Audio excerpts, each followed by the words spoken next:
Hey everyone, and welcome to the recap of day two in the Collin Griffith case. The case where a 17-year-old is accused of unaliving his mother with a stabulator through the neck. The same 17-year-old also pew-pewed his dad to death a year before this. And yesterday in court was kind of a mixed bag of witnesses. There was a lot of police victims to talk about the relationship between Collin and his mom, and it had been a rough relationship. Apparently, they didn't get along well. There was a lot of Baker acts in this case. He didn't want to stay with his mom. He they had there was a lady who was kind of a police officer and a DCF agent who talked a lot about how he was trying to get out of that house and that it didn't work and everything was bad. And it kind of sounded like she knew it was bad because the mom had a fondness of oxy and drinking. She might have threatened to self-delete multiple times. She apparently pulled a pew-pew on Collin. This lady from the DCF was given the pew-pew for safekeeping. And while she was on the stand, I got this feeling that someone might have squashed what she wanted to do in the case, because it seemed like they were going down the highway to hell fast with the way the dynamic was between them. We had a lot of officers talking about prior times Collin had been in contact with law enforcement when he was Baker acted, when she was Baker acted. He had attacked her before. He claimed she punched him, then he attacked her back. We heard some snippets. It's a weird court case. We are not shown the evidence that they put in. So we don't know what's going on. We can just hear the audio. And we could hear he was talking about, well, she punched me. He threatened to do bad stuff to her. And so far, have they proven it? I think that's, for me right now, yeah, I'm pretty sure he did it. And I'm pretty sure it wasn't self-defense, as they claim.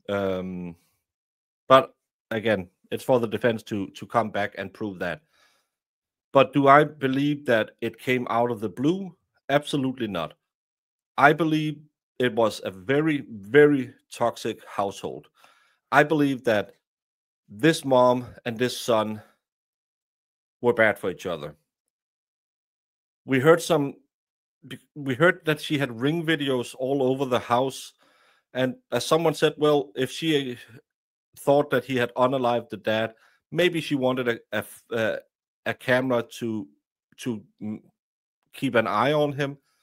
It's just so weird that you have ring cameras in his bedroom, her bedroom, living room, everywhere.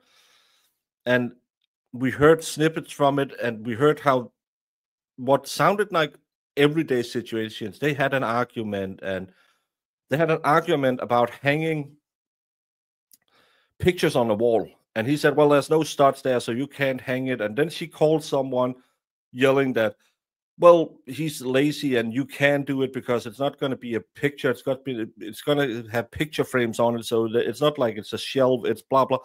And I was thinking, what, if any, are we doing here? Why, what does this prove?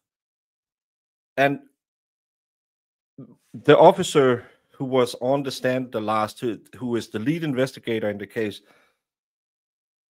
had some screenshots apparently of his phone, but there was a very lengthy discussion of, because apparently that was communications with a lawyer. I heard it wrong. Apparently it was in the connection with the DV case with her mom when he was accused of beating her, or when he did beat her, because he kind of admitted that. And they had a lengthy discussion if the client attorney privilege is existing in a household when the mom paid for the phone and he is underage. Can he then claim that there should be privacy on that communication, or should he have known because the mom was surveilling him as much as she did that it wasn't a safe communication? And it's like talking to your lawyer in a public room. I think your Fourth Amendment gives you the right to an attorney and privacy with this attorney. I believe it's the Fourth Amendment. And the judge kind of went hard and said, well, there's no privacy expected. And then he kind of changed his tune and said, I don't know. So he wasn't allowed to talk about that. He's going to come in today and talk about those text messages if it's allowed in. They had a hearing on it previously, and the judge allowed it at that time, and now it looks like he didn't allow it this time. So it's kind of interesting because that's a legal discussion that really have nothing to do with this case, but kind of does. Is can you expect that your communications with your counsel is secret, or should you expect that your communication, if you live in a house with a controlling spouse, parent, is always open?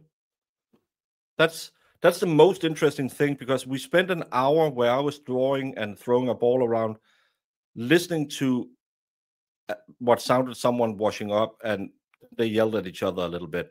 It was a weird day in court. It's really annoying. They don't show the evidence, but the big takeaway from all the witnesses, and we're going through witnesses like me going through a buffet. It's going fast, and the big takeaway is they had a really toxic relationship, and apparently she was very controlling, but that doesn't give him the right to unalive her. So yeah, we have to check in and see what day 3 will bring. But I really wish they would show us the evidence. But fingers crossed they'll get it to work.